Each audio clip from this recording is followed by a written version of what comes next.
Jean-Claude Gaudin, bonjour. Bonjour. Merci d'être avec nous aujourd'hui sur RCF et d'avoir répondu à notre invitation, notamment pour parler de votre livre qui est déjà en librairie. Maintenant, je vais tout vous raconter. C'est aux éditions Albin Michel. Alors, pour commencer, parlons du titre de ce livre. Maintenant, je vais tout vous raconter. Pourquoi? Parce que quand on est justement aujourd'hui maire, on ne raconte pas tout. Oui, bien entendu. Pendant que j'étais en exercice, pendant les longues années où j'ai été maire, j'ai évité les commentaires. Je n'ai pas répondu aux attaques dont j'étais l'objet. Je ne voulais pas de polémique. Pourquoi? Parce que je voulais conserver l'unité totale de ma majorité pour travailler pour Marseille et pas rentrer dans des conflits qui existent dans la vie politique comme dans la vie tout court. Voilà pourquoi je précise aujourd'hui un certain nombre de choses en m'appuyant toujours sur des faits qui ont été vérifiés. Aujourd'hui, vous y allez, vous balancez sur Bruno Gilles notamment pendant ces élections municipales. Est-ce que vous avez de la rancœur par rapport à Bruno Gilles? Non, je n'ai pas rancœur à l'égard de personne. Je dis d'ailleurs c'est pour solde de tout compte et je n'ai pas de compte à régler avec qui que ce soit, surtout pas avec Bruno Gilles, qui a été 2 fois sénateur sur ma liste. Et quand il était maire du Quatsin, je crois avoir fait en sorte de lui donner tout ce qu'il demandait. Simplement, il n'a pas respecté une décision de notre famille politique. Notre famille politique avait choisi Madame Martine Vassal pour les élections municipales, et pas lui. Et il a voulu quand même se présenter. Il est à l'origine de l'échec de Madame Vassal. Vous le regrettez? Évidemment. J'ai passé toute ma vie à essayer de faire l'union. J'en ai avalé des couleuvres, comme on dit. Mais j'ai maintenu l'unité et l'union, c'est pour ça que nous avons gagné. Dans une ville de 870 000 habitants, cosmopolite comme elle est, si la droite républicaine et le centre ne sont pas unis, ils ne peuvent pas gagner. Parlons de votre quartier de Mazargues, vous en parlez longuement dans votre livre. Pourquoi le choix d'être resté ici à Mazargues toute votre vie? C'est un quartier que vous affectionnez particulièrement? Ouais, effectivement, je suis né dans cette maison où vous vous trouvez aujourd'hui. J'ai grandi, mon enfance, mon adolescence, en liaison avec ce que jadis on appelait les patronages, autour du clocher de l'église de Mazargues. Mes parents étaient catholiques, ils étaient chrétiens, j'ai été élevé dans la foi chrétienne et je pense que j'ai toujours respecté les grands principes, même si je n'étais pas plus vertueux que d'autres. Vous dites que l'église était le cœur du village de Mazargues. Absolument. Et d'abord, il y a eu l'ancienne église, où ensuite on jouait la pastorale et où M. Élie Gilles, le papa de Mme Martine Vassal, avait son industrie de bonnetterie. Puis après, il y a l'église traditionnelle de Mazargues qui avait été bénie par Monseigneur de Mazenot. Est-ce que vous regrettez aujourd'hui que la vie de quartier ne tourne plus comme c'était le cas avant, comme vous décriviez, autour de l'église? Oui, autour de l'église ou autour, par exemple, ici aussi du cercle laïque. Il y a toujours eu les deux. Il y a eu le cercle catholique d'ouvriers inspiré par Albert de Meung, la Tour du Pin, où j'ai grandi. Mais il y avait aussi un cercle laïque qui existe d'ailleurs toujours et où tous mes copains, généralement, vont aussi boire l'apéritif. Vous avez à Marseille 111 noyaux villageois. Et chaque noyau villageois a son particularisme, a ses traditions, ses fêtes, voilà. Mais ça fait partie de la ville de Marseille. Vous gardez quel souvenir des fêtes religieuses de votre enfance? Ben, les fêtes religieuses, c'était la confirmation, parce que là arrivait l'évêque. L'évêque était un grand personnage, et quand l'évêque arrivait, on faisait sonner les cloches. Ça se fait plus aujourd'hui, ça. Ensuite, bien entendu, il y avait la communion solennelle. Bon, et ensuite, il y avait toutes les fêtes religieuses. Vous voyez, aujourd'hui, c'est le vendredi saint. C'est ce qu'on appelait jadis à l'époque, je ne sais pas si ça a changé, la messe des présanctifiés. C'est le jour où le curé s'allonge complètement dans le cœur de l'église. Et il fallait que nous soyons 2 ou 3 enfants de chœur pour l'aider à se relever. Je me souviens aussi de ça. C'est un clin d'œil pour le vendredi saint. Combien de temps, enfant de chœur? Au moins 5 ans. Avec quel souvenir? Alors, un souvenir merveilleux, parce qu'il y avait 3 messes le dimanche matin à Mazargues. La deuxième messe, vers 9h30, était célébrée par un érudit qui avait été longtemps professeur au séminaire, qui s'appelait l'abbé Marius Ganet. Vous savez qu'il a écrit un livre sur l'abbé Fouque, l'abbé Ganet, qui avait eu le prix Montillon de l'Académie française. Et l'abbé Ganet était asthmatique. Et c'est l'époque où on célébrait la messe dos au peuple. Et alors on lui mettait aussi sur l'autel une pompe pour qu'il prenne un peu d'air de temps à autre. Comment est-ce que l'on vit sa foi en tant que maire? Les valeurs de la politique sont parfois éloignées de celles de la religion. Oui, bien entendu, bien entendu. Bon, moi personnellement, je pense que globalement, j'ai respecté les valeurs de l'Évangile et que j'ai essayé de les appliquer. Mais encore une fois, je vous le répète, je ne suis pas plus vertueux qu'un autre. Quelle place elle a eu la religion dans vos choix, dans vos décisions politiques? Beaucoup au début, puis ensuite une évolution des choses de la vie ou des personnalités que j'ai rencontrées. Par exemple? Par exemple, sur l'interruption de grossesse, au départ, j'étais dans la ligne de l'Église, c'est-à-dire une ligne qui n'acceptait pas. Puis, dans la vie politique, je me suis beaucoup lié d'amitié avec Madame Simone Veil, et elle m'a fait évoluer, elle m'a fait changer d'avis. Et j'ai changé d'avis, mais maintenant, je suis beaucoup plus vieux. Vous dites dans votre livre que vous avez rencontré le pape Jean-Paul II, le pape Benoît XVI. De quoi on parle avec le pape? Ouais, c'est très difficile. Avec le pape Jean-Paul II, un matin, il nous avait reçus à sa messe privée, puis ensuite au petit déjeuner avec mes amis, Jacques Barrot, Roland Blum, qui était député de Marseille pendant longtemps, ou mon ami Edmond Lafandéry, qui a été ministre de l'économie. Et j'ai de belles photos avec le pape Jean-Paul II. Puis Jacques Chirac m'avait fait un geste très significatif aux obsèques de Jean-Paul II. Le président de la République avait droit à 5 invités pour la France. J'étais parmi les 5. Est-ce que, oui, Monsieur Gaudin, vous agissez un peu en ce moment pour la venue du pape à Marseille? On sait que la rumeur non, il ne court. viendra pas, et ça me contrarie beaucoup. J'ai cru longtemps que le pape viendrait, mais le pape ne parle pas français, il me l'a dit lui-même d'ailleurs, le pape François. Et puis ce n'était pas prévu. Même le président de la République avait beaucoup insisté, et le pape lui avait dit « Mais si je viens, je voudrais aller à Lisieux ». Mais qu'à cela ne tienne, avait dit le président de la République, vous pouvez faire effectivement Lourdes, Marseille et Lisieux.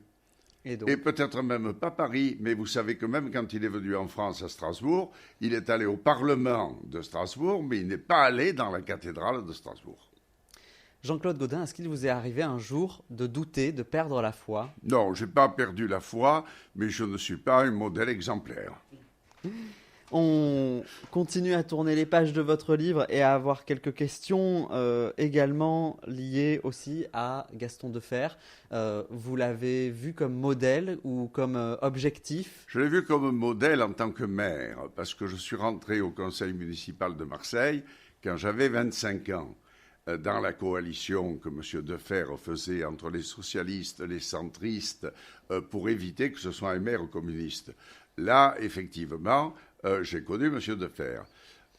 Généralement, d'ailleurs, je n'ai jamais dit quoi que ce soit de désagréable sur M. Defferre, mais je retiens quand même qu'il nous a fait perdre beaucoup de temps lorsque, en 1966, le général de Gaulle et M. Olivier Guichard avait proposé à 5 villes de France de se constituer en communauté urbaine. Et notamment, il s'agissait de Bordeaux, il s'agissait de Bordeaux, Lille, Strasbourg, Toulon et Marseille. Les 4 premiers maires des villes que je viens de citer ont accepté la communauté urbaine. M. Gaston Defferre n'a pas voulu, parce qu'il fallait s'asseoir à table à ce moment-là avec des maires autour de Marseille qui étaient communistes, 2 d'ailleurs le sont restés, et ou de droite, et il ne les dominait pas, et il ne voulait pas. Moyennant quoi, il nous a fait perdre beaucoup de temps par rapport à Lyon, où 60 communes s'étaient alliées, et ont profité du développement de l'économie, de l'industrie du pétrole, de beaucoup de choses. Nous, non, il nous aura fallu attendre 1999. sur une loi dite de Jean-Pierre Chevènement pour créer la communauté urbaine. Alors, j'ai créé la communauté urbaine entre Marseille et 17 villes à côté de Marseille. J'en ai été le président en 2000 et même en 2001, quand après les élections municipales, il a fallu renouveler la communauté urbaine. Et puis plus tard, j'ai créé effectivement la métropole Aix-Marseille-Provence, et cette fois-ci à la demande du président Hollande. Et pour autant, est-ce que vous le voyez en exemple, Gaston Defferre? Parce qu'on a vu je quelques parle extraits. généralement de lui en disant le maire illustre. Voilà, alors lui aussi, comme tout maire, comme moi, on a fait des choses bien, et puis on a eu des drames, et puis on a eu des problèmes, et puis on a eu le terrorisme, et puis tout ce qu'on veut réaliser, on ne le réalise pas. La France est centralisée. Et elle est trop centralisée à Paris. Et la Ve République, depuis 1958, avec le général de Gaulle, a encore accentué cette centralisation. Voilà, c'est Paris qui décide. Exemple, il y a 3 endroits à Marseille où c'est Paris qui décide et pas le maire, et pas nous.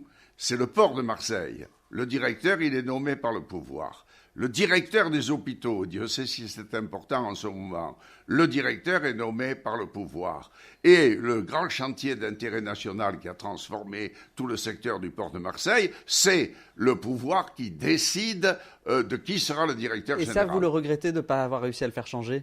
J'ai beaucoup d'autres choses que je n'ai pas pu faire changer, notamment pour les hôpitaux, puisque Dieu sait s'il faudra rendre hommage aux 15 000 agents de l'assistance publique de Marseille, depuis les plus grands médecins jusqu'aux plus modestes de nos employés. J'ai toujours demandé au gouvernement, ou de droite ou de gauche, de faire en sorte que les agents des hôpitaux de Marseille aient le même avantage que ceux de Paris et de Lyon, où on leur donne une prime pour le logement. Je n'ai jamais obtenu cette prime. Vous parliez de drame tout à l'heure. Qu'avez-vous ressenti quand vous êtes arrivé dans la rue d'Aubagne, que vous avez vu ces immeubles? Oui, d'ailleurs, j'y suis allé ce jour-là 3 fois dans la journée. Je suis allé le matin, avant même le préfet, avec mon ami Julien Ruas, le remarquable adjoint au maire que j'ai eu, au marin-pompier, et c'est lui qui prenait les arrêtés de péril. Nous étions là à 9h le matin. Ensuite, nous avons, avec le préfet, attendu le ministre du Logement qui était à Nîmes et qui, bride abattu, est arrivé à Marseille vers 11h. Et le soir, M. Castaner, le ministre de l'Intérieur, a voulu venir et je l'ai encore accompagné. Drame terrible qui me hante encore tous les jours. Il y a 8 morts. Bien entendu, c'est le problème des centres anciens des villes, Marseille et ailleurs, où le logement est insalubre, mais où généralement ces logements sont des copropriétés privées. Alors quand les associations disent « mais il faut que les pouvoirs publics se substituent aux propriétaires privés », c'est facile de le dire et c'est pas aussi facile de le réaliser. L'un des immeubles appartenait à Marseille Habitat, organisation HLM de la ville. Il était fermé, muré, et nous avions mis 10 ans pour faire repartir les locataires qui étaient là. Mais d'après les experts, c'est l'immeuble d'à côté qui était une copropriété privée qui s'est effondré en premier, entraînant évidemment 2 autres immeubles. Pour vous, ce drame, il a été instrumentalisé? Effectivement, le drame, il fallait y répondre au drame immédiatement. Alors, évidemment, il y a les 8 morts et je ne cesse d'y penser. Mais le préfet a fait un périmètre d'évacuation des habitants. Et il a fallu par centaines qu'on reloge les habitants dans des hôtels qu'on a effectivement réquisitionnés. Il a fallu les nourrir matin, midi et soir, les transporter de l'endroit où ils étaient pour les amener pour déjeuner ou pour dîner. Bon, et ensuite, il a fallu qu'on vérifie tous les immeubles et la psychose s'est emparue de la ville de Marseille et partout, tout le monde pensait que son immeuble ou son appartement allait s'effondrer. Et là, il y a eu les arrêtés de péril. Bon, et nous avons mobilisé plus de 600 employés municipaux et de la métropole pour faire face à cela. À ce moment-là, je n'ai pas parlé aux journalistes parce que je m'étais retroussé les manches et j'étais au four et au moulin en permanence. On me l'a beaucoup reproché. Dernière question là-dessus. Pas un mot sur le départ de votre adjointe au logement, Arlette Fructus? Oh, Arlette Fructus, vous savez, comme beaucoup d'autres adjoints au maire, toutes ces personnes me doivent beaucoup. Elle disait qu'on n'en faisait pas assez. C'était une occasion pour partir parce que je pense qu'à un moment donné, elle avait envie de changer de bord politique. Dans votre vie politique que vous venez de quitter, qu'est-ce qui va vous manquer le plus? Qu'est-ce que vous regrettez? À l'âge que j'ai maintenant et après avoir accompli 4 mandats, ce qui m'arrive, c'est que la nuit, quelquefois, je me réveille brutalement en pensant que je suis encore responsable de tout, en pensant que je suis encore là et que je dois prendre des décisions. Parce qu'il y a eu le drame de la rue d'Aubagne, nous venons d'en parler, mais il y a eu les actes terroristes. Bon, je n'étais pas encore maire quand il y a eu la mort du petit Ibrahim Ali, mais moi j'ai vécu la mort du petit Nicolas Bourga, tué par un autre adolescent de son âge. J'ai connu la mort de la petite Morane et de son amie Laura. J'ai vu sur la Canebière un fou furieux avec un rasoir demandant si on était musulman ou pas avant de donner des coups de rasoir. J'ai vécu tout ça. Voilà. Et tout ça, évidemment, il faut y faire face. Le fondamentalisme dans n'importe quelle religion, fléau? Oui, ben, évidemment. Comment on lutte contre ça? Non, Marseille est une ville cosmopolite. Je vous ai dit le nombre d'habitants. Ça veut dire que tout le monde aussi a droit à ses édifices religieux et à pouvoir pratiquer librement et sans contrainte sa religion. À Marseille, la ville de Marseille est propriétaire de 72 églises qui ont été construites avant 1905 et autant de presbytères. Bon, nous les entretenons et nous les avons entretenus avec Madame Catherine Pilat, avec Jean-Robert Cahin qui nous faisait mettre les orgues très largement. Bon, pour que les catholiques aient leur lieu de culte. Après, les églises construites après 1905 relèvent directement de l'autorité diocésaine. Vous avez également aussi 72 mosquées et lieux de prière des musulmans. Et lorsque je suis devenu maire, j'ai imposé aux bailleurs des grands ensembles HLM qu'au rez-de-chaussée de ces immeubles, on veuille bien transformer 2 ou 3 appartements pour en faire des lieux de culte. Et ça a été... Oui, ça a été fait, mais après, les imams ont trouvé que c'était pas correct parce que c'était au rez-de-chaussée à côté du local pour mettre les poubelles. Et j'ai été critiqué injustement à ce moment-là, mais je suis habitué à cela. Ensuite, vous avez toutes les autres religions. Vous avez les protestants, vous avez les bouddhistes, et tout ça, Dieu merci, par l'initiative d'un de mes prédécesseurs, M. Vigourou, est regroupé au sein d'une instance que l'on appelle Marseille Espérance. Cette instance qui rassemble tous les dignitaires religieux est placée sous la présidence du maire. Mais la municipalité actuelle m'a demandé d'y siéger pour représenter la ville, ce qui est un honneur pour moi. Et donc, je siège avec les dignitaires religieux au sein de Marseille Espérance. C'est une instance qui apporte la fraternité, la générosité, qui évite les conflits entre les religions, à condition, bien entendu, que les règles et les lois de la République soient toujours bien observées. C'est vous qui l'avez demandé de rester à Marseille-Espérance ou c'est eux? Oui, c'est moi qui l'ai demandé, et Mme Rubirola, à ce moment-là, avait accepté, M. Payan aussi.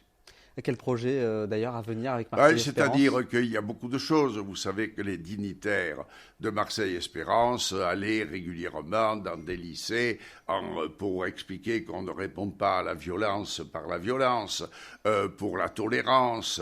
Il y avait des conférences qui se faisaient à la bibliothèque d'Alcazar. Il y avait des films qui étaient préparés. Voilà. Et puis pour moi, ça donne l'occasion de rencontrer les dignitaires religieux, Monseigneur l'archevêque.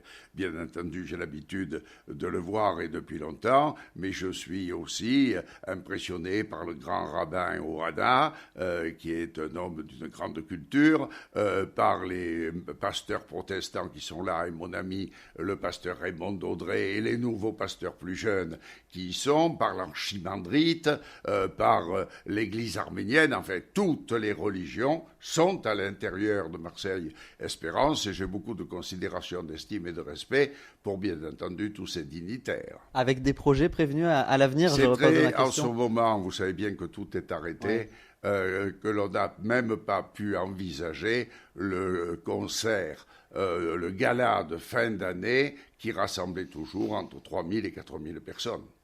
On va parler des transports à présent, Jean-Claude Gaudin. Vous en parlez longuement du tramway en 2008 avec ses souvenirs, Nicolas Sarkozy, Jean-Noël Guérini qui était là pour l'inauguration.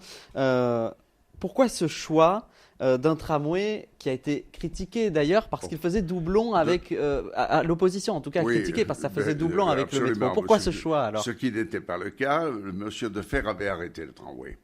Et moi, avec Renaud Muselier, avec d'autres adjoints au maire, nous avons voulu rétablir 12,5 km de tramway. Ça n'a pas été simple, mais il existe. Ensuite, j'ai voulu une liaison particulière entre Castellane et Canebière. Et cette ligne marche très fortement. Là, on m'a dit, mais vous faites doublon avec le métro qui passe à Notre-Dame-du-Mont, etc. Aujourd'hui, c'est une des lignes où la régie des transports accueille le plus de monde. Voilà. Alors les critiques, je les ai eues toute ma vie. Si vous êtes sensible aux critiques, vous pouvez rien faire. C'est la méchanceté qui me choque. C'est par exemple sur la plaine, Jean Jaurès, où nous avions demandé aux forains qui étaient là, il y avait 160 forains, ça devenait un marché aux puces. Nous avons voulu changer cela avec Mme Marie-Louise Lota, l'adjointe compétente à l'époque, pour qui j'ai un grand respect. Et nous avons, bien entendu, recasé les forains sur les autres marchés. Bien sûr. Et ensuite, on a voulu planter, créer des zones pour les enfants, des jeux, etc. Régulièrement, des gens, même les zadistes venus de Notre-Dame-des-Landes, venaient nous casser la nuit ce que l'on faisait le jour. Et dimanche, il y a 15 jours, dans ce fameux carnaval honteux, dans période de restriction où on doit faire attention à tout, d'organiser d'abord un carnaval et ensuite de tout détruire ce que nous avions construit. Voilà ce que je n'aime pas dans la vie publique. Ça vous a choqué de voir ces images de ce carnaval? Plus que choqué. Je trouve que les gens qui ont organisé ça sont des irresponsables, mais qui devraient aller en justice compte tenu des dégâts et du coût qu'ils vont imposer désormais aux Marseillais qui devront payer le rétablissement de ce qui était prévu. On repart sur les transports. Beaucoup de Marseillais attendaient un tramway aussi vers le nord. Oui. C'était impossible à faire les choses ont changé parce qu'aujourd'hui, ce n'est plus la ville qui s'occupe de tout cela, c'est la métropole. Bien entendu que il restera de mes mandats que j'ai fait aussi beaucoup de tunnels. Bon, il existait le tunnel du Vieux-Port, mais nous avons fait le tunnel de la Joliette, nous avons fait le tunnel sous le parc du 26e centenaire, nous avons fait plein de tunnels et ensuite je me suis, avec le gouvernement, assez bousculé et critiqué pour qu'on ait la LE2.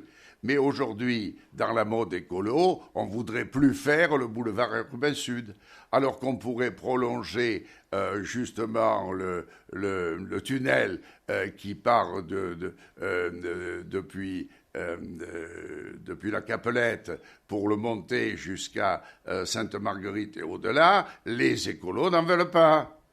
Bon, et aujourd'hui, je constate une chose, c'est que la municipalité bloque à peu près tous les permis de construire. Comment voulez-vous faire démarrer l'économie à partir du moment où vous faites cela? Moi, ma fierté aura été, pendant 25 ans, de toujours faire reculer le chômage. Si vous bloquez tout, si vous voulez plus de permis de construire, si vous voulez plus construire, eh bien dans ce cas-là, vous arrêtez toutes sortes d'activités et bien entendu, vous ralentissez l'emploi. Vous le regrettez, ça, quand vous montez à Notre-Dame-de-la-Garde, vous comptez le nombre de grues, il y en a moins? Non, au départ, on comptait le nombre de grues, je pense. En tout cas, les erreurs d'urbanisme qui ont été faites au lendemain de la guerre, je n'ai pas fait cela, moi. Je n'ai pas fait cela. Les grands ensembles immobiliers, pas du tout. Par contre, dans le nord de la ville et dans la ville de Marseille, il y a 15 chantiers de ce qu'on appelle l'ANRU. 15 chantiers de l'ANRU, vous en avez à peu près 14 dans le nord de la ville et un seul dans le sud, qu'on appelle d'ailleurs communément les Hauts-de-Mazargues, c'est-à-dire la Cayolle et la Soude.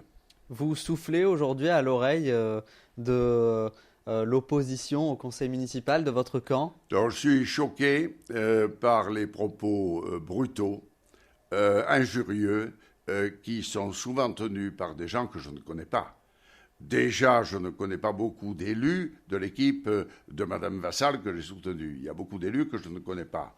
Bon, et les anciens élus, beaucoup de mes amis ont quitté le conseil municipal après avoir donné longtemps de leur vie, avec en plus leur profession personnelle, mais beaucoup d'engagement, de dévouement, de compétences pour la ville de Marseille, mais beaucoup d'entre eux se sont retirés en même temps que moi. Donc c'est une équipe nouvelle qui est là, une équipe nouvelle qui soutient monsieur le maire, bien entendu, mais est pour moi une équipe nouvelle autour de Mme Vassal. Quand vous dites choqué par leurs propos, c'est-à-dire?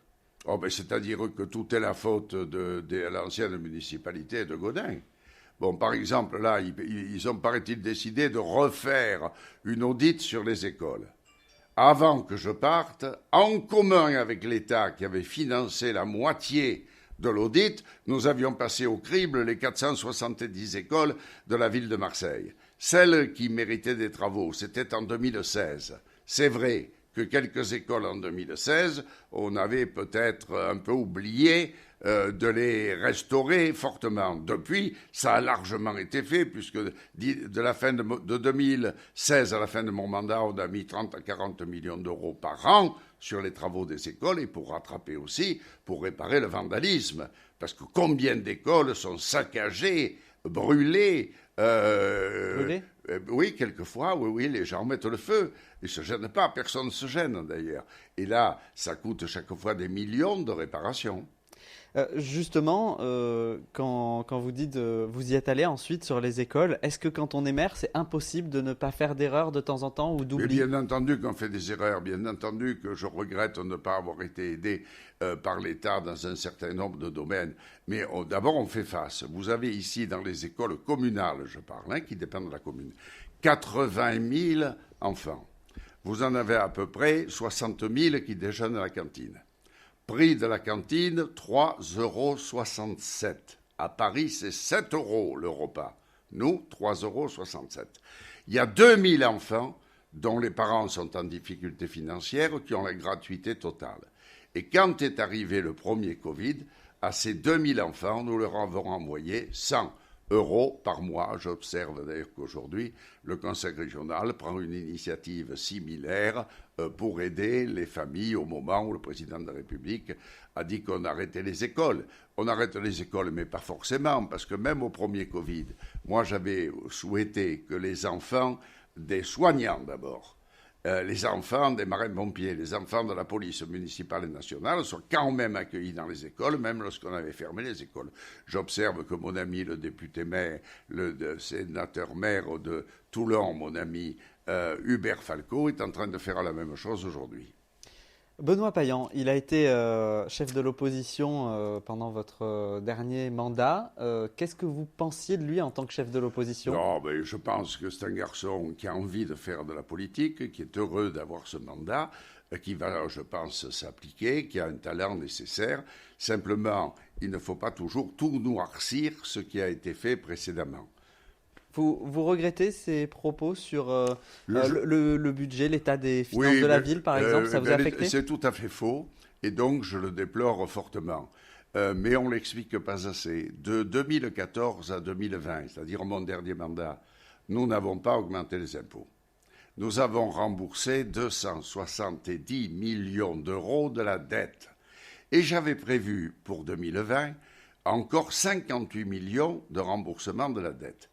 Alors, avant les élections, ne sachant pas qui allait être maire, j'avais demandé à Mme Rubirola et à Mme Vassal de venir me voir à l'hôtel de ville en leur disant, voilà, on avait prévu dans le budget 58 millions d'euros de remboursement de la dette, je suggère qu'on ne les rembourse pas Et le maire qui arrivera, Madame le maire qui arrivera, je pensais à Madame Vassal, et en fait ce fut Madame Rubirola, vous aurez 58 millions tout de suite à votre disposition. Vous vous en doutiez que Benoît Payan deviendrait maire? Oui, bien sûr, je savais depuis le début, Madame Rubirola a manifesté et a beaucoup parlé, à vous d'ailleurs, aux journalistes, pour dire que finalement ça lui plaisait pas trop. Bon, voilà, si vous voulez, ce que je peux vous dire. Par exemple, je regrette que l'on ne dise pas qu'avant que je parte de la mairie, alors qu'on était au Covid-2 même, j'ai fait en sorte de donner une avance financière à tous les acteurs culturels de cette ville. Je ne l'entends jamais dire. Alors on dit toujours que tout est de ma faute et de la municipalité précédente, mais tout ce que j'ai fait de bien, jamais on l'a dit. Par exemple, du 29 avril, au début de la crise jusqu'au 14 juillet de 2020, la ville de Marseille a servi 5000 repas par jour aux déshérités de la vie, en passant par les associations reconnues par la préfecture. C'est très bien qu'on parle des Restos du Cœur, c'est très bien qu'on parle de tout ce que fait le secours catholique ou le secours populaire, mais la ville de Marseille, sous mon autorité, avait décidé cela, d'ailleurs même à la demande de M. Payan.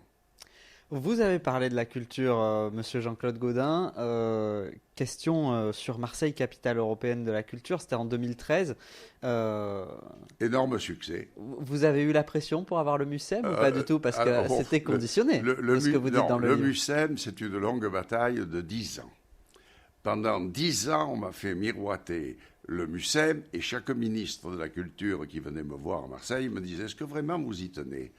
Et si on vous donnait de l'argent pour autre chose? J'ai tenu bon, et finalement, nous avons eu le MUSEM qui est un énorme succès. Le ministre qui m'aura le plus aidé dans le domaine culturel, c'est Frédéric Mitterrand. Parce qu'un jour, Frédéric Mitterrand m'a dit « Si vous restaurez le Palais Longchamp, où il y a le musée des Beaux-Arts, le musée d'histoire naturelle, l'arrivée symbolique de l'eau à Marseille, etc. Si vous restaurez le Palais Longchamp, moi, je vous ouvrirai le Fort Saint-Jean. » Vous pensez que le Fort Saint-Jean, construit sous Louis XIV, n'avait jamais été ouvert aux Marseillais? Et du coup, on a restauré le Fort Saint-Jean, et puis on a mis une passerelle entre le Fort Saint-Jean et le MUSEM, où ça a un succès fou. Voilà un ministre qui m'a aidé. Beaucoup d'autres sont venus à Marseille, ont promis, mais n'ont pas beaucoup réalisé. Est-ce qu'il y a des choses que vous avez voulu dire, mais vous n'avez pas eu la place dans le livre? Est-ce qu'il y a des choses que vous allez garder pour vous? Je pourrais faire, sûrement que je pourrais raconter encore beaucoup de choses, mais je ne ferai pas un second tome. Je l'ai dit, parce qu'il m'a fallu du temps pour faire cela. Ça ne se fait pas du jour au lendemain. Et puis aujourd'hui, j'ai 82 ans. Je ne suis plus en responsabilité. Il y a déjà 1 an que je me suis éloigné de tout, y compris de la vie politique, même avec mes propres amis. Par conséquent, je souhaite un peu comment dirais-je, de repos, de tranquillité, de plus avoir à porter effectivement tout ce qui se passe tous les jours à Marseille. Et éventuellement un ouvrage sur l'histoire de Marseille? Non, c'est fini, même pas. Non, je me régale dans l'histoire, vous le savez bien, d'ailleurs dans mon livre je parle de Mazargues, qui était une seigneurie qui n'appartenait pas à la ville de Marseille. À l'époque, je raconte tout ça, ceux qui voudront le lire. Mais voyez-vous, je termine en vous disant ceci. Pourquoi j'écris ces mémoires? Parce que je voudrais donner aux maires, aux jeunes qui ont envie de faire de la politique, quel que soit leur bord qu'ils choisissent, que même si on n'est pas riche, que même si on n'a pas eu un papa ou une maman parlementaire, que si on n'a pas fait les grandes écoles, l'ENA, Polytechnique ou autres, si on a la volonté de s'engager, si on a la volonté de servir pour le bien commun, du vivre ensemble, voilà, ces jeunes gens peuvent prendre l'exemple de ma vie politique, puisque moi je n'avais pas tout ce dont on vient de parler, que malgré tout j'ai atteint des niveaux importants dans la vie politique. Dernière question, Jean-Claude Gaudin. Est-ce qu'il vous est arrivé de prier pour que un dossier municipal, par exemple un projet, puisse se réaliser? J'ai toujours été respectueux des règles et des lois de la République, et les prières ne concernent que moi. Merci Jean-Claude Gaudin d'avoir à été vous. avec nous sur RCF aujourd'hui. Merci.